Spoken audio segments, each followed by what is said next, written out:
नमस्कार दोस्तों। मैं नेहा। आज मैं आपको अपनी जिंदगी में घटी एक सच्ची और बेहद डरावनी घटना सुनाने जा रही हूँ जिसने मेरी रूह तक कंपा दी थी। इस हादसे के बाद आज भी रात को अकेले सड़क पर निकलने से डर लगने लगा है। तो चलिए सुनिए मेरी आप बीती। ये बात करीब 2 साल पहले की है। दिसंबर की सर्द रात थी।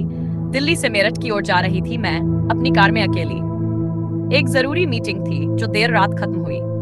रोड खाली थी, हाईवे सुनसान और कोहरे से ढका हुआ।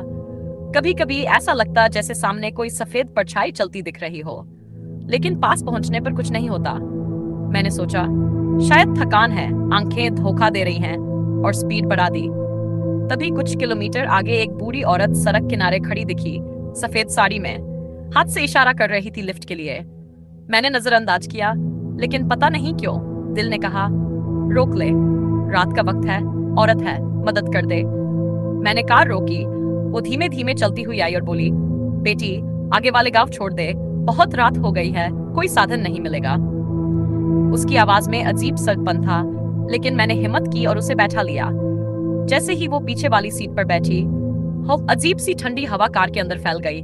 मैंने शीशा ऊपर किया, लेकिन ठंड कम नहीं हुई। औरत बस खामोश बैठी रही। कुछ देर बाद मैंने पूछा, कहाँ तक जाना है अम्मा? पर कोई जवाब नहीं। मैंने शीशे में देखा, वो सिर झुकाए बैठी थी। अचानक उसका चेहरा दिखा, और दोस्तों मैं कांप उठी। उसकी आंखें नहीं थीं, बस 2 काले गड्ढे थे। चेहरा ऐसा जैसे कोई जला हुआ हो। मैंने चीखते हुए गाड़ी रोकी और पीछे देखा, कोई नहीं था, सीट खाली। मेरे रोंगटे खड़े हो गए, दिल जोर जोर से धड़कने लगा। मैं समझ चुकी थी वो कोई इंसान नहीं थी। मैंने फिर पीछे मुड़कर देखा।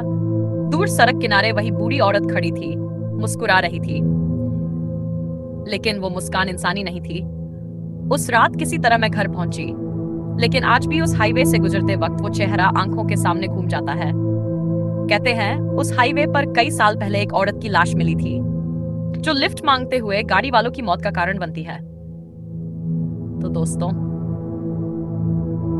ये थी मेरी सच्ची आप बीती। अगर कहानी सुनकर एक बार भी सैरन हुई हो तो चैनल को सब्सक्राइब करना ना भूलिए। ऐसी और रियल हॉरर स्टोरीज के लिए जुड़े रहिए मेरे साथ। Take care. अगर आप भी रियल हॉरर स्टोरीज सुनना पसंद करते हैं तो जल्दी से चैनल को सब्सक्राइब कीजिए, बेल आइकन दबाइए, ताकि ऐसी डरावनी कहानियां सबसे पहले आप तक पहुंचे।